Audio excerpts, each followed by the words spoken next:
Waalaikumsalam warahmatullahi wabarakatuh. Baik, sebelum kita mulai sila pada siang hari ini, mari kita berdoa dan doa bersama. Bismillahirrahmanirrahim. Raditu billahi rabban wa bil islami dinan wa bi Muhammadin nabiyyan wa rasulah. Rabbi zidni ilma warzuqni fahma. Amin. Cas nggak ada. Panas nggak kan? Enggak. Oke, baik, kita akan mengulas kembali terkait dengan hari ini apa sudah ada sindrom. Ya. Kemarin itu sudah teori ya terkait apa sindrom. Coba kita mengulas kembali terkait dengan DES. DES itu apa sih? Ganggu. Bentuk kelainan dari anaknya berupa apa? Pengertiannya apa sih DES sindrom itu? Kromosom berapanya lupa. Iya, latar belakang fisik dan mental anak yang diakibatkan etiologinya diakibatkan karena Gangguan Kromosom.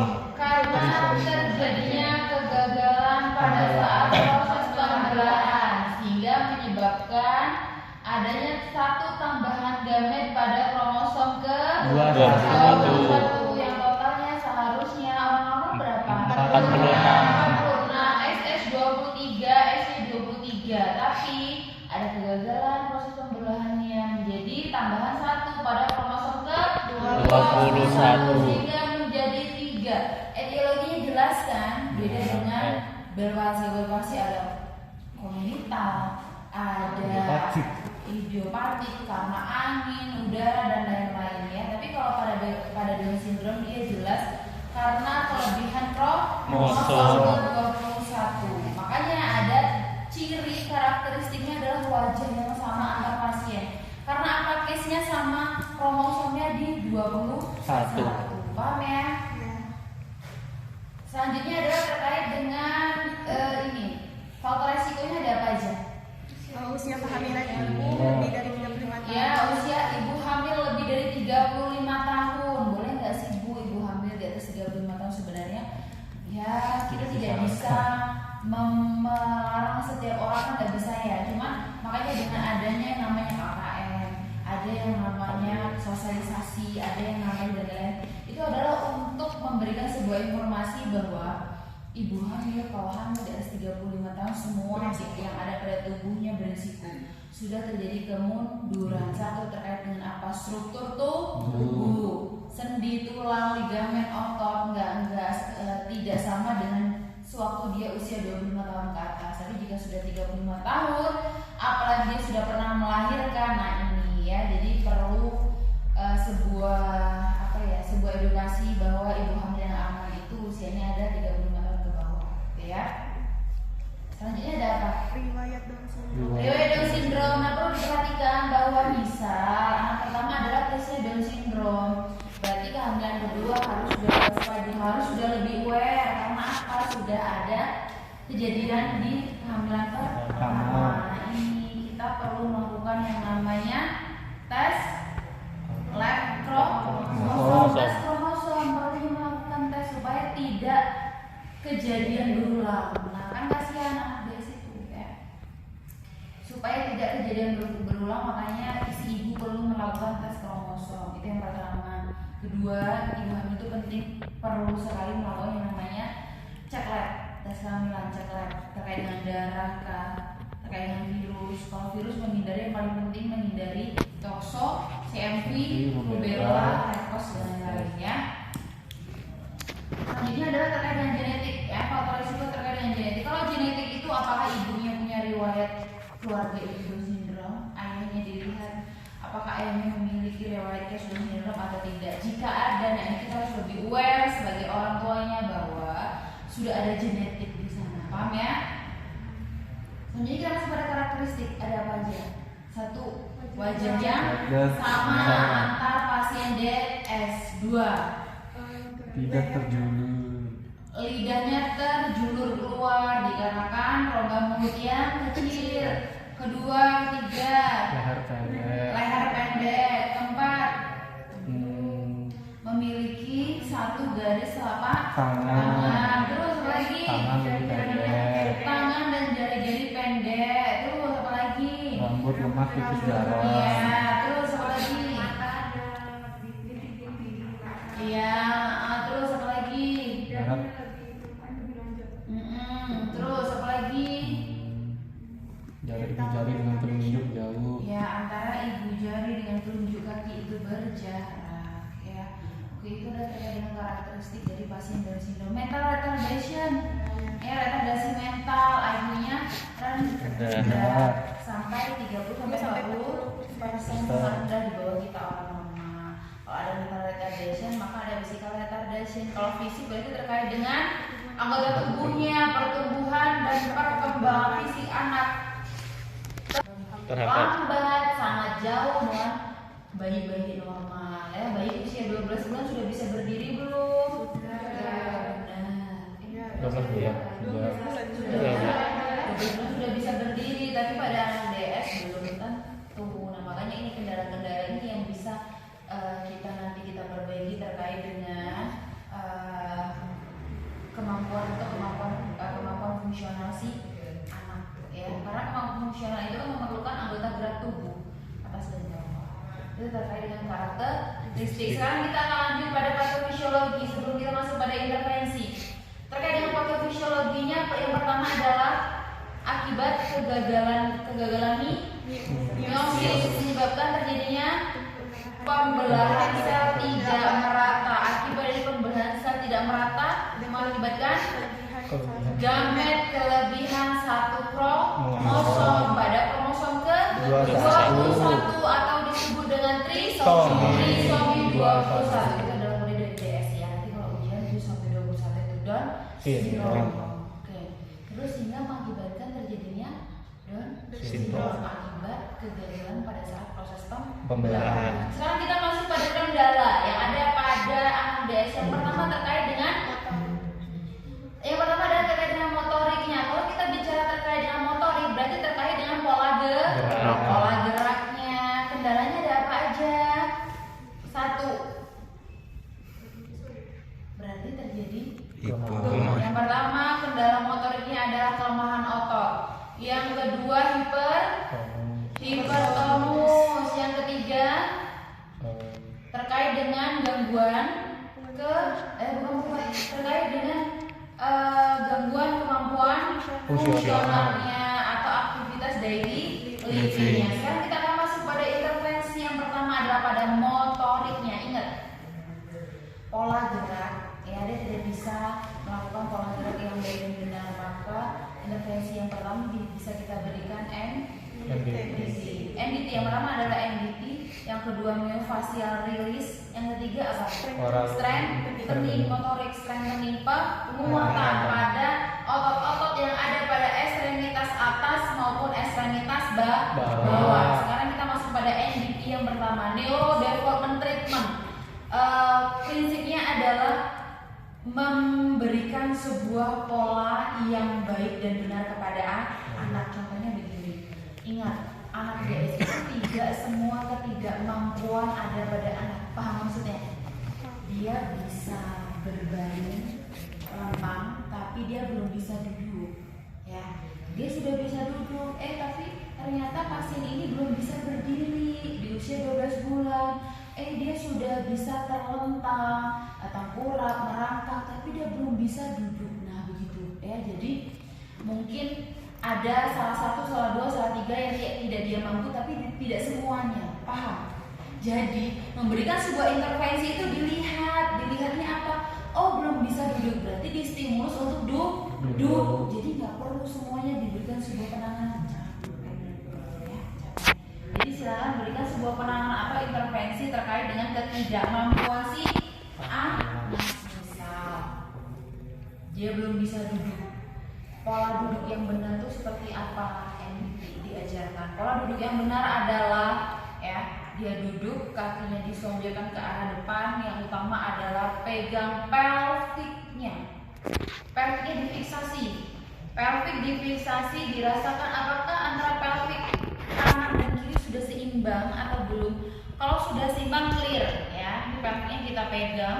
Selanjutnya adalah terkait dengan arahkan kepalanya ke arah depan, ya. Arahkan kepalanya ke arah depan. depan dan difiksasi pada area vertebranya dalam posisi anatomis. Ya, harus diposisikan posisi anatomis. Seperti apa posisi anatomis? Nih, ketika duduk. Bukan posisi anatomis yang baik dan benar adalah kepala ke arah depan, ya. Vertebra dalam posisi anatomis begini. Ya.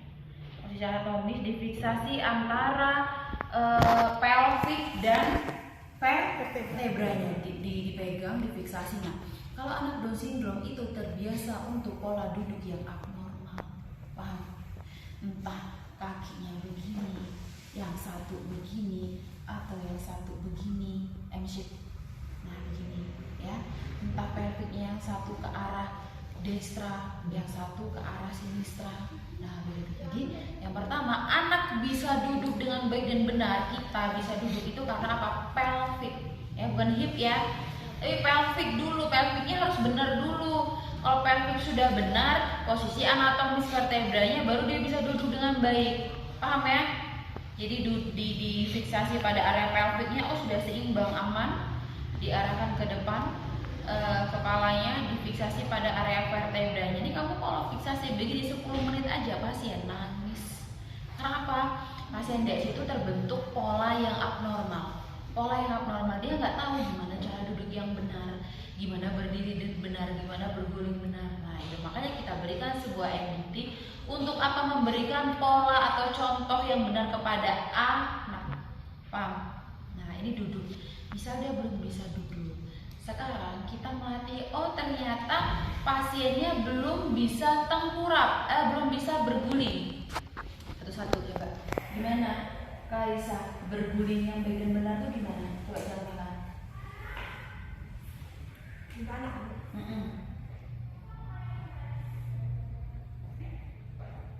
Guling. Ya, geser. Coba kamu gimana? Berguling yang benar gimana? Kamu? Ya. Gimana berguling yang benar gimana? Itu salah tuh. Ya, guling lagi samping sama terus. Gimana guling yang benar? Ya, guling lagi geser. Kayak ini aja sih. Oh, kayak ini. Anaknya dilempar. Ya, gimana guling yang benar gimana? Iya, guling lagi geser.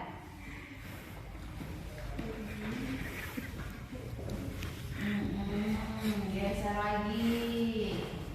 Kalau ada yang bisa satu pulang kita. Anak SD bisa juga pulang. Langsung ayo bisa dong. Ya, geser lagi. Kamu modul pediatri baru ini? Iya. Iya. Semester baru belum pernah pediatri. Ya, sedikit. Ya, perhatikan. Ya. Guling lagi. Nah, terus samping. Ya, gorengan. Ya, gorengan aku.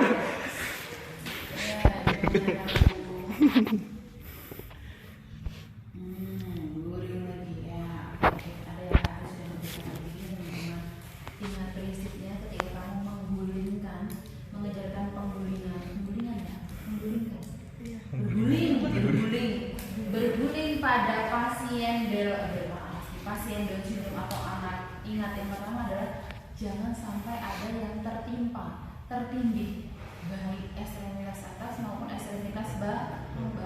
Angkat tangannya ke arah atas, fleksikan kneenya, balik, hap. Ada nggak yang tertindih? Nggak ada kan?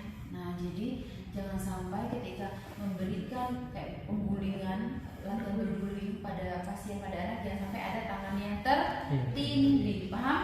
Ya, diangkat tangannya dua-duanya ke atas, difleksikan kneenya, baru dibantu untuk berguling. Oh, ini. Ya, nanti posisinya adalah begini.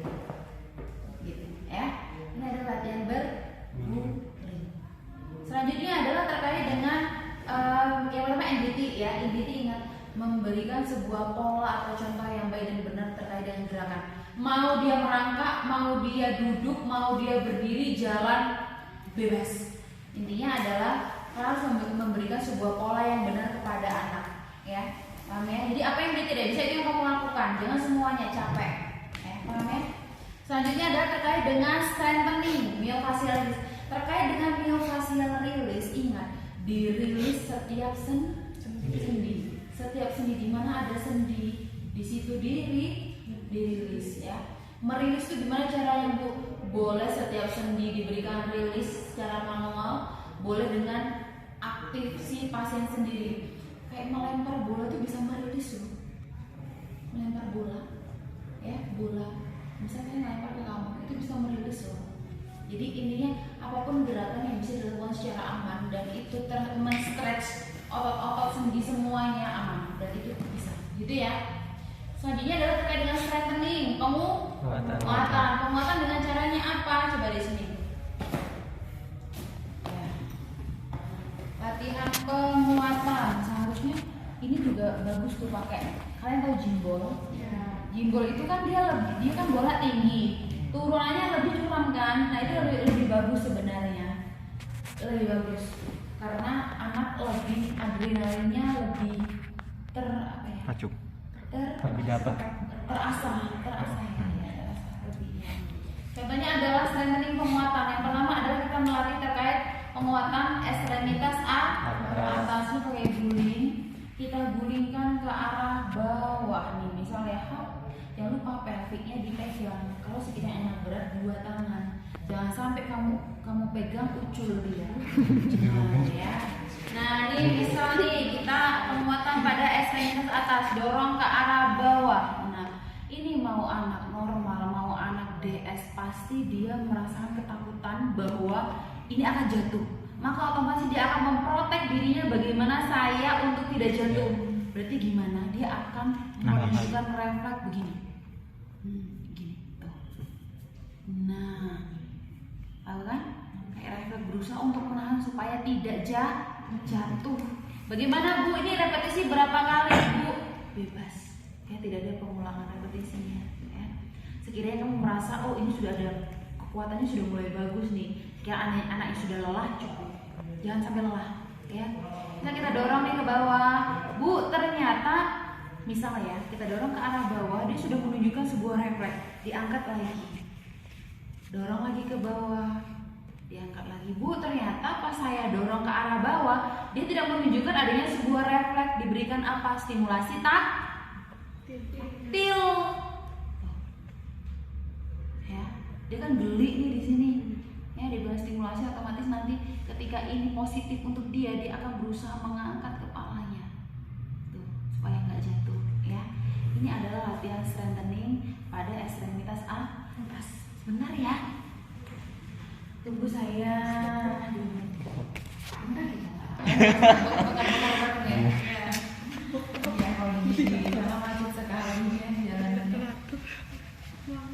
Oke, baik, selanjutnya kita belajar terkait dengan tadi strengthening ya, penguatan ya.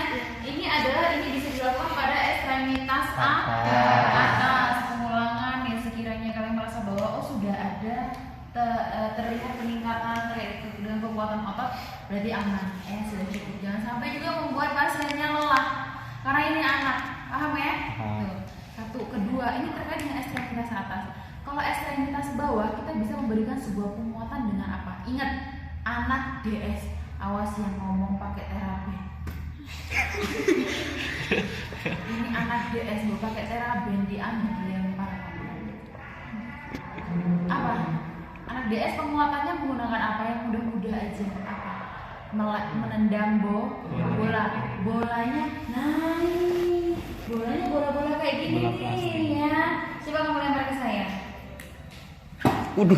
Ini saya lempar ke saya lagi. Ini orang normal. Kalau anak DS nggak boleh sekencang itu. Setidaknya dia sudah bisa melempar begini aja. Itu udah bagus. Ya setidaknya ada pergerakan pada area tangan dan kakinya. Ketika dia berusaha menangkap juga, misal belum sampai ke sini di depan, dia berusaha untuk meraih. Nah itu bisa terkait dengan strength strengthening bisa menggunakan menangkap bola dan menendang bola. Intinya adalah strengthening itu penguatan. Apa saja yang sekiranya aman untuk penguatan lakukan. Begitu ya. Yang pertama adalah terkait motorik. Yang kedua adalah terkait dengan sensorik. Terkait dengan sensorik, gangguan kendalanya ada apa aja? Satu, hipersensitivitas. Yang kedua adalah terkait dengan gangguan kemampuan fungsionalnya. Dia terganggu semuanya. Dia tidak bisa melakukan yang namanya aktivitas daily living secara mandiri. Dia butuh support system selalu, ya. Entah orang tuanya, entah kakaknya, atau siapa, whatever, bebas siapapun yang bisa dijadikan bantuan, ya. Pakai baju minta dipakaikan. Sedangkan anak normal aja kalau ngancing baju itu dia nggak sabar. Apalagi anak DS dibuka langsung. Ya, jadi makanya harus ada pendampingan. Ini adalah untuk membantu atau memantau juga terkait dengan ADL-nya. Makanya Bartel Index dipakai itu untuk melihat apakah ada perkembangan atau tidak terkait dengan kemampuan fungsionalnya. Ya. Pada sensorik ada gangguannya, ada hipersensitivitas. Vestibular, gangguan keseimbangan. Terus apa lagi? Itu ya, gangguan keseimbangan vestibular, atau bahkan dia tidak bisa merasakan rasa, ya, tidak bisa merasakan rasa asin, manis dan lain-lain. Terus terkait dengan kalau dia tidak bisa mengunyah, tuh ya, tidak bisa mengunyah, merasa. Nah itu berarti terkait dengan kekuatan otot yang ada pada area mulut. Yang pertama pada sensorik kita akan belajar terkait dengan yang tadi pertama apa? Hipersensitivitas. Bisa kita berikan yang namanya neurosenso. Neurosenso itu berfungsi untuk pasien satu supaya pasien nggak rewel, itu bisa. Anak normal perlu diberikan neurosenso, perlu. Nggak anak biasa saja. Untuk yang namanya dia bisa tidurnya nggak nyenyak, diberikan neurosenso bisa. Dia rewel nangis terus diberikan neurosenso bisa. Begitu ya. Cara neurosenso adalah yang pertama, prinsipnya adalah memberikan sebuah usapan dengan penekanan pada setiap area sendi. Coba lalu gimana? Neurosenso udah pernah belajar? Belum. Neurosenso itu adalah yang pertama mengusap area wajah, ya. Diberikan penekanan setiap sendi. Setiap sendi, di mana ada sendi, di situ diberikan sebuah penekanan. Sudah belajar? Sama siapa?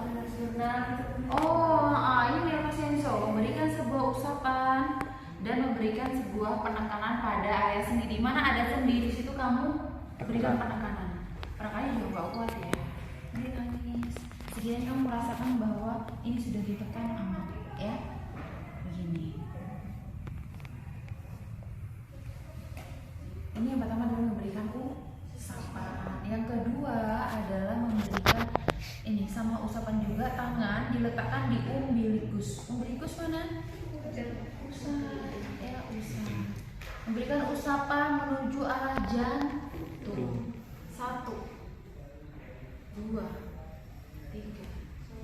1, 2, 3. Ketika kamu diambil begini, berikan tekanan, ya. 1, 2, 3, ya. Selanjutnya adalah memberikan semua usapan itu pada area persendi, ya. Sini juga tangan, ingat tangan kanan, tangan kiri, kaki kanan, kaki kiri, diusap dulu, ya, diusap dulu. Setelah itu diberikan yang namanya tendon release. Tendon release seperti apa? Ini kan biasanya anak ini lebar ya, pundak ya. Kalau masih bayi cukup dengan begini. Tapi kalau anak sudah usia 2 tahun, 3 tahun pakai nah, ya begini. 1, 2, 3. Di sini loh. Nih. 1, 2, 3. Ditekan ke arah bawah. Ya, 1, 2, 3. Di mana ada tendon, di situ kamu rilis, ya. Di mana ada tendon, kamu semester 5 nggak tahu tendon awas, ya. Sampai nggak tahu tendon awas, benar-benar. Di mana ada tendon sendiri. Setelah diberikan tendon rilis, diberikan begini, setiap sendi diusap 1, 2, 3, ke atas lagi 1, 2, 3, 1, 2, 3, di ini apa? Shoulder, elbow, dibuka 1, 2, 3, diusap 1, 2, 3, 1, 2, 3. Ini memberitahukan kepada anak tanpa kamu harus memberitahukan bahwa ini loh yang namanya sendi. Tubuh itu sudah dibuat sedemikian rupa sama Allah tuh dengan yang luar biasa seperti itu. Jadi teman-teman nggak perlu ngasih tahu diri ini loh sendi, nggak, ya. Jadi kita merilis atau memberikan rilis itu kepada si anak dan memberikan sebuah usapan di area setiap sendi, dibuka, dielus lagi, diusap ke arah atas, ya. Nah sama semuanya begitu, dibuka dulu baru diusap ke arah atas, dilakukan pada area tangan kanan, tangan kiri, kaki kanan, kaki kiri. Sama ini juga ya, dari hipnya, dari knee-nya, dari ankle, semua sama diusap dulu. Di mana ada tendon diberikan tendon rilis, baru diberikan usapan kembali. Paham ya? Ini dilakukan pada area tangan kanan, tangan kiri, kaki kanan, kaki kiri. Ingat polanya begitu. Nggak bisa polanya tangan kanan, tangan kiri, kaki kanan. Itu nggak boleh. Ya, nggak boleh, bingung nih anaknya. Ya, jadi kalau mau selesaikan atas dulu, selesaikan atas dulu. Kalau mau selesaikan atas bawah, kanan, kiri. Nah, kalau mau selesaikan atas dulu ya kanan kiri begitu. Nggak boleh kiri kanan kiri, nggak boleh. Ya, dilakukan pada area depan dan area belakang itu sama. Selanjutnya adalah diberikan aproksimasi begini. Yang pertama diaproksimasi pada sendi besar. Nih, 90 derajat diaproksimasi 1, 2, 3. Tuh, gitu ya. Selanjutnya adalah 1, 2, 3. 3 kali repetisi. Selanjutnya adalah fleksi elbow. Fleksi elbow 1, 2, 3. 1, 2, 3. 1, 2, 3. Tuh gitu ya. Semua sendi besar dilakukan. Kalau hip itu hanya pada hipnya. Kalau pada kaki hanya pada hipnya yang sendi besar. Diangkat kakinya 1, 2, 3. 1, 2, 3. 1, 2, 3. Dia kamu mendorong begini, kamu harus merasakan bahwa ada garis tarikan dan ada dorongan. Jadi kamu nggak asal ya kamu menarik tuh merasakan, oh ini sendinya sudah terangkat, ini sendinya sudah terdorong begitu ya. Diangkat, diaproksimasikan. Ini adalah sendi besar. Sekarang kita persendian. Misalnya begini, aproksimasinya seperti apa? Angkat dagingnya, dorong ke dalam 1, 2, 3. Ya, angkat lagi 1, 2, 3. Angkat lagi 1, 2, 3. 3 kali repetisi. Jangan dicubit tapi diangkat dagingnya. Ya, kalau bayi kan masih lembek, apalagi Down syndrome tuh badannya lembek. Ya, jadi mudah untuk kamu mengambil dagingnya ini ya. Diangkat dagingnya, dorong ke arah dalam, bukan gini ya. Bukan ya, tapi ke arah dalam. 1, 2, 3. 1, 2, 3. Ingat ketika repetisi selalu angkat dagingnya 1, 2, 3, bukan 1, 2, 3, 1, 2, 3, bukan. Ya, tapi selalu diangkat dagingnya 1, 2, 3. Paham? Dilakukan kanan kiri, depan belakang. Ini kalau bayinya usia setahun masih pendek, enak. Coba kalau dia usianya 4 tahun, 5 tahun, posisinya bukan begini. Begini. Panjang kan dia. Itu lebih ekstra lagi, makanya nanti kalau di rumah sakit, entah itu clinical exposure, kalau pediatri, entah apa nantinya ya. Kalau bisa pakai baju opa, kalau enggak pakai baju istilahnya yang kalau ini kamu berkeringatan pasti kamu risih kan. Nah itu jadi sekiranya pakai baju yang nyaman atau bahkan kamu pakai baju oka dilapisin dengan apron, itu gunanya untuk apa sih? Ini kan anak DS. Anak DS itu kan lidahnya menjulur keluar, lidahnya keluar terus, ya kan? Takutnya kalau nempel di bajumu ini nanti beda warna, kuning begitu, jangan cician ya. Begitu ya, jadi makanya pakai sekiranya baju yang membuatnya nyaman, dan kalau bisa ya kalau pakai baju ini nanti kamu gubius. Makanya kami itu dulu kalau setelah pediatri selalu bawa 2 baju, satu untuk exercise pasien, setelah selesai baru kamu mandi baru ganti baju lagi gitu ya. Oke, kita lanjut. Ini tadi terkait dengan apa ya? Neurosenso ya, neurosenso untuk hipersensitivitasnya. Hipersensitif itu gimana sih? Dipegang dikit langsung kaget. Kaget kan? Ayam. Cuma dipegang. Kalau kita begini ya kaget. Ya kan kalau anak ini dipegang gini aja, dia kaget. Dia langsung menunjukkan kayak refleks gitu. Nah makanya di sini banyak sensitivitas diberikan neurosenso supaya dia tenang gitu ya. Selanjutnya adalah kita belajar oral stimulation. Oral stimulation itu untuk membantu terkait penguatan otot pada area mulutnya. Ada brush, namanya brush oral. Bentuknya kalian tahu ya?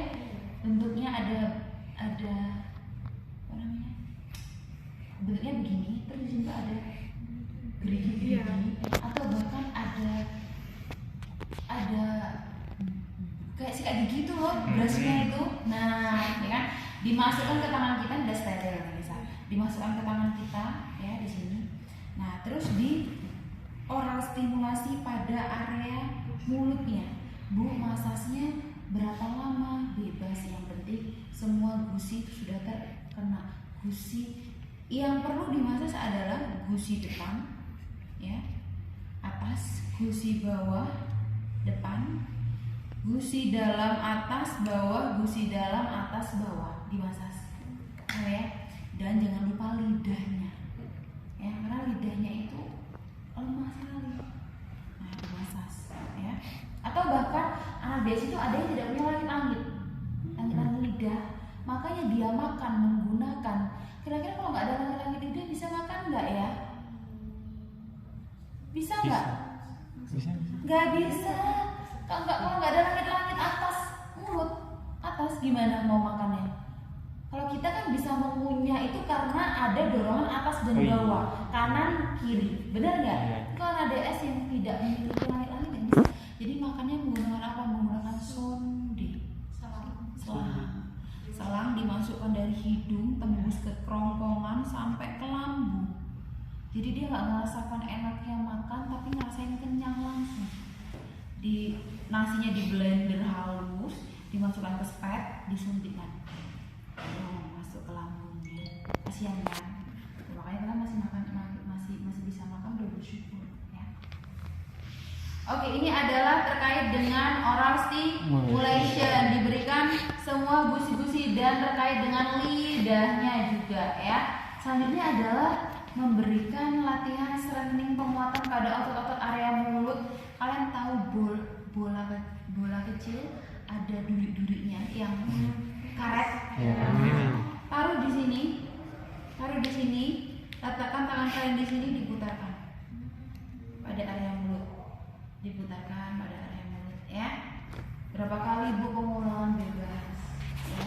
Ini adalah untuk melatih kekuatan otot pada area mulutnya. Ini tadi adalah terkait dengan sensoriknya, ada oral stimulation sama neurosenso terkait dengan gangguan keseimbangan. Tuh ada gangguan keseimbangan kan, vestibular. Berarti dia ketika posisi berdiri dia tidak bisa seimbang atau bahkan jatuh. Maka yang pertama adalah dikuatkan dulu ototnya.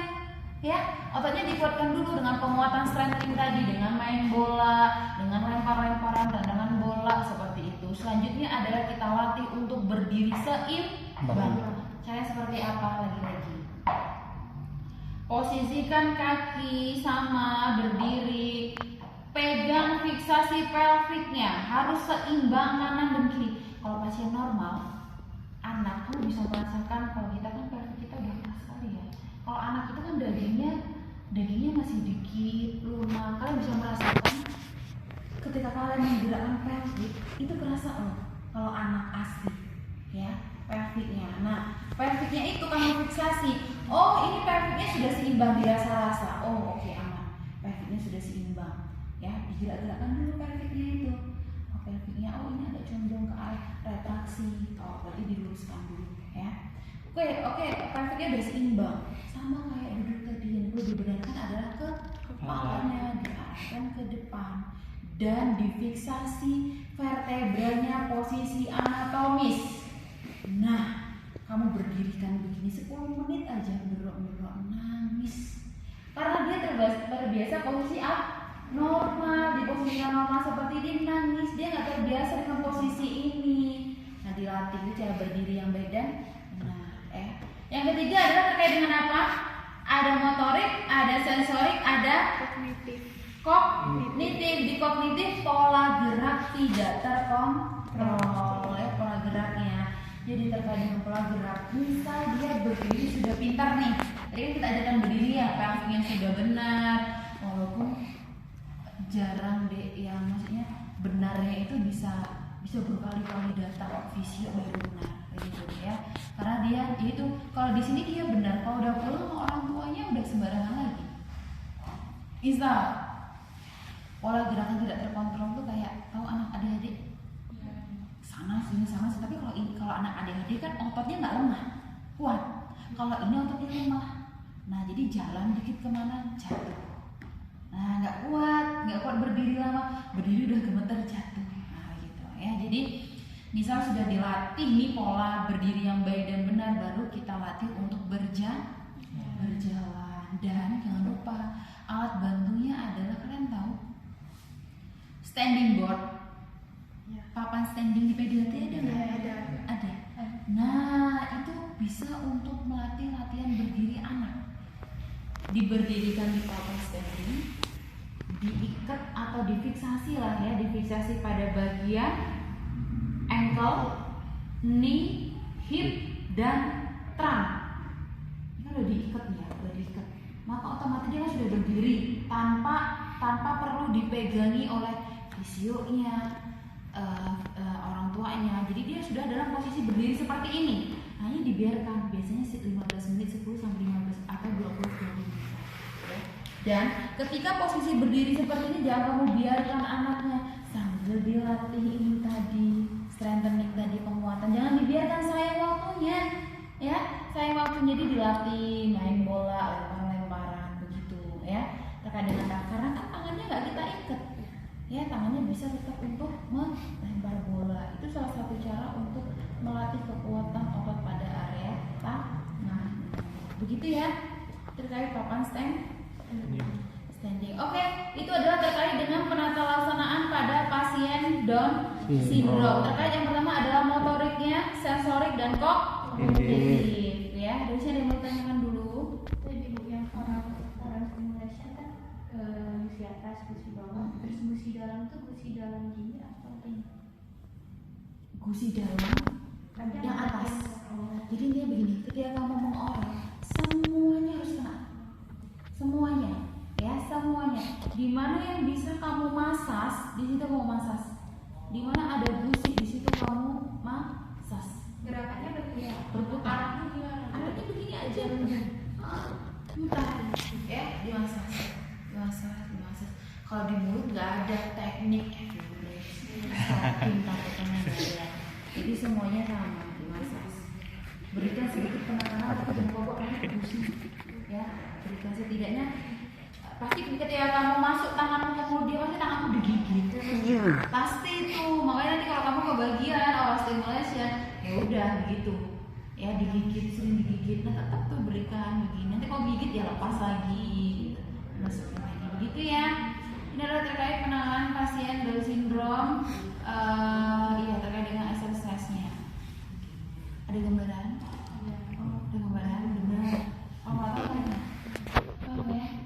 Sekarang pertanyaan saya, ini kan sudah dilakukan semuanya sudah dilakukan, kita sudah melakukan. Oh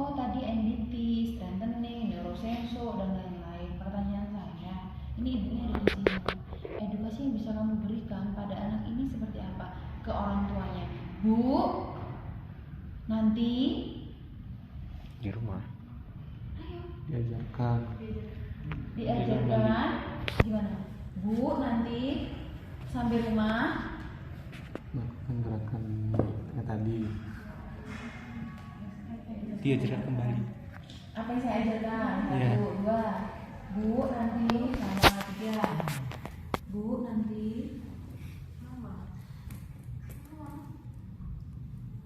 kamu nggak mau beda?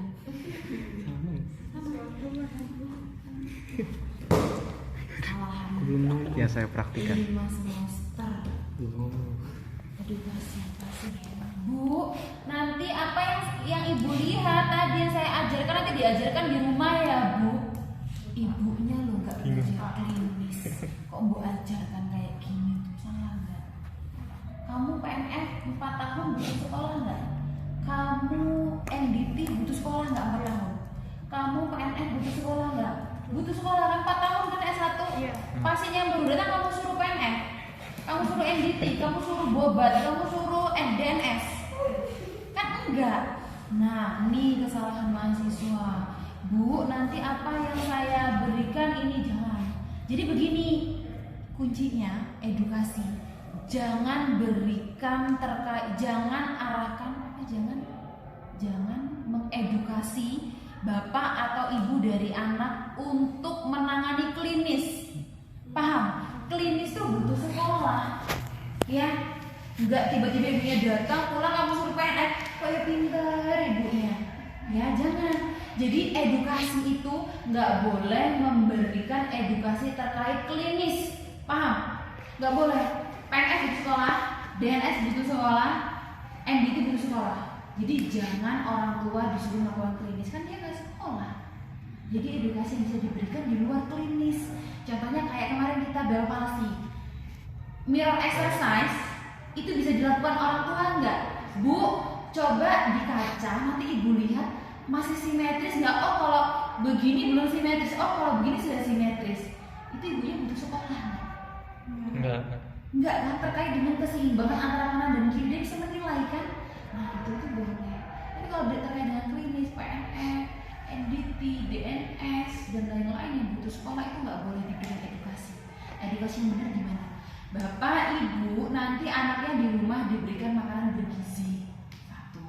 Bapak ibu nanti anaknya diberi buah-buahan, diberikan makan sayuran. Bapak ibu nanti anaknya dilatih terkait membantu penguatan otot dengan lempar bola. Lempar bola butuh sekolah 4 tahun enggak? Lempar-lemparan begini enggak, aman berarti ya. Jadi silakan berikan edukasi di luar klinis.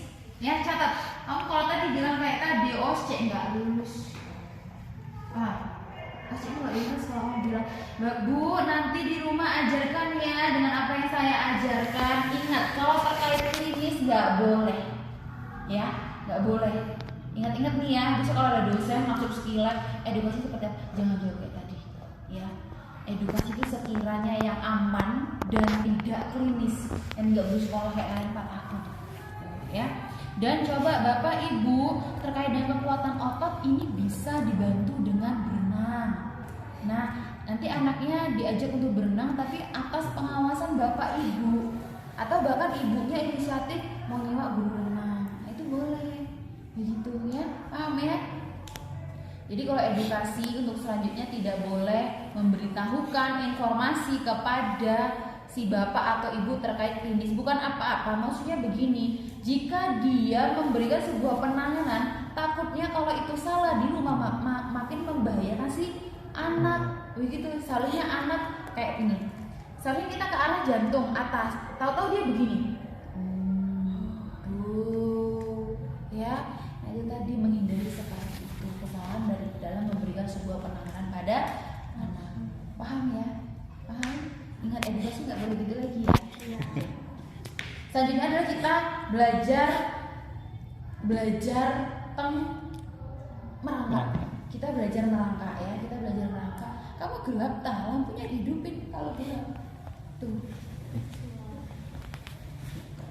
Sekarang kita latihan belajar merangkak. Misal anaknya belum bisa merangkak. Misal anaknya belum bisa merangkak sama sekali, diajarkan dulu untuk pola merangkak. Ya, pola merangkak itu gimana sih yang benar, Bu? Misalnya ototnya lemah sekali, nggak bisa gerak, nggak bisa apa-apa ya.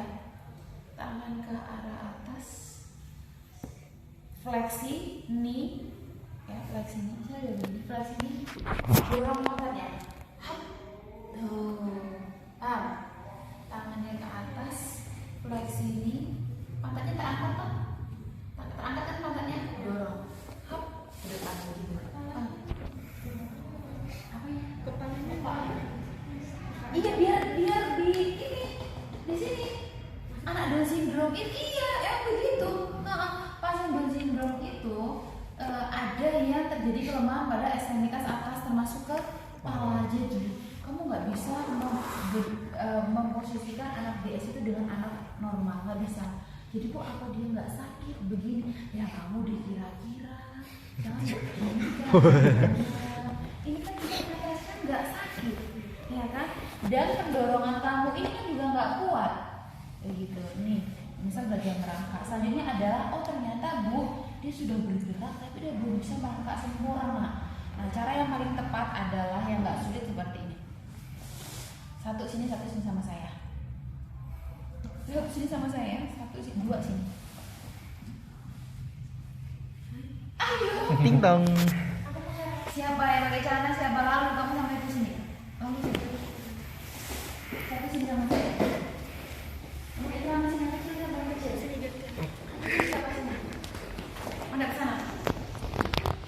Ini adalah latihan merangkak yang mudah untuk anak ya. Udah dari sini. Begini posisinya. Posisinya begini. Lu di mana? Ya, posisinya ya. Kayak enggak. Ayo mundur sini, mundur lagi, mundur sini. Tengkurap, bukan tengkurap apa? Nah, ya. Nih. Tarik sudah, bantu deh, tarik dulu. Innalillahi wa inna ilaihi rajiun. Ngok-ngok. Ngok-ngok. Ya, di dalamnya ya. Jadi teman-teman begini, lihat perhatikan. Ini kan dia di dalam pasiennya, ya. Tahan dulu ya di dalam ya. Jangan pingsan ya. Ya, ini kan dia posisi di dalam. Otomatis mau sekalipun anak normal, anak DS dia akan berusaha keluar dari selimut ini. Gimana pun caranya, dia akan keluar dari sini, ya kan? Jadi ketika nanti dia jalan, coba jalan deh. Bentar, rangkak. Iya, rangkak. Nah, oke, stop. Perhatikan teman-teman. Selimutnya ikut kan? Ini nggak akan memberikan sebuah penambahan terkait kekuatan ototnya. Coba bedakan dengan saya pegang. Ketika saya pegang, ini ada penahanan, ya kan? Saya pegang ada penahanan. Ketika dia jalan, ini susah loh dek kalau dia keluar anak DS, karena ada tarikan dari saya. Dia akan berusaha sekuat tenaga keluar dari sini dengan menggerakkan ekstremitas atas dan bawah. Itu bisa menjadi salah satu latihan strengthening juga. Paham? Nah, coba yuk, yang jalan ready ya. Keluar ya, kita tahan malu. Ingat, ini jangan dibiarkan. Kalau dibiarkan ikut dia, nggak ada penahanan dari kita. Ya, ketika tidak ada penahanan, tidak ada penambahan atau bahkan menjaga terkait dengan kekuatan ototnya. Kalau begini kan dia akan menjaga. Paham ya? Itu nggak usah sana, nggak usah. Sini aja. Nah, oke ready ya? Di dalam yuk. Ready, go. Nah. Jaga lilin. Terus, cari keluar, terus. Kali nungging. Terus keluar. Ya, lihat orang normal aja dia menarik kuat. April gak keluar. Duduknya ketarik. Ya, oke, good. Oke, ini adalah terkait dengan ini adalah terkait dengan latihan merangkak yang menurut saya hal termudah tapi membawa benefit yang banyak. Satu terkait dengan dia latihan merangkak. Kedua terkait dengan memberikan sebuah penjagaan atau bahkan terkait dengan kekuatan ototnya, sendinya gerak nggak, ligamennya gerak nggak, semua gerak kan. Nah ini adalah latihan termudah menurut saya terkait dengan latihan merangkak. dengan lipat ya,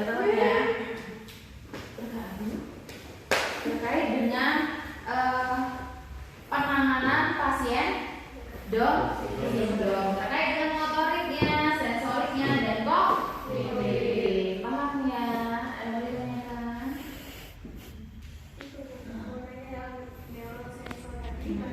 Pertama dirusak dulu, terus ditendang rilis, baru diusap dulu, ditendang rilis, terus yang persendi, baru terakhir diaproksimasi. Paham? Itu terkait dengan neurosensor. Paham ya? Oke, cukup. Jangan rebutan ya. Nanti gara-gara aku sudah dapat ini, aku juga itu, berantakan.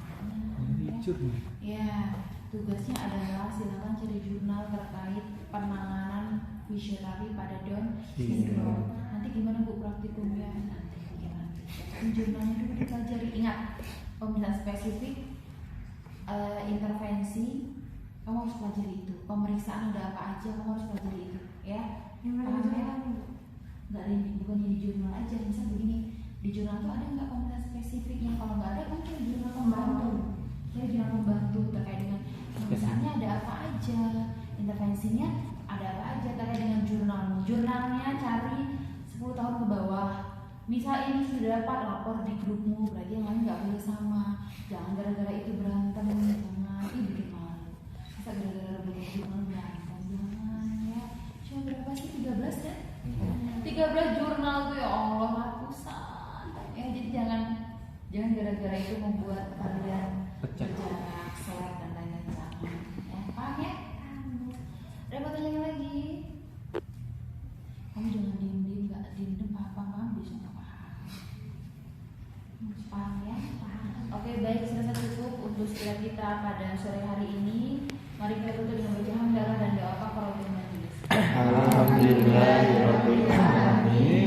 Subhanallahumma wa bihamdika asyhadu an la ilaha illa anta astaghfiruka wa atubu ilaik. Terima kasih Terima kasih Delima. Saya akhiri. Assalamualaikum warahmatullahi wabarakatuh. Waalaikumsalam warahmatullahi wabarakatuh.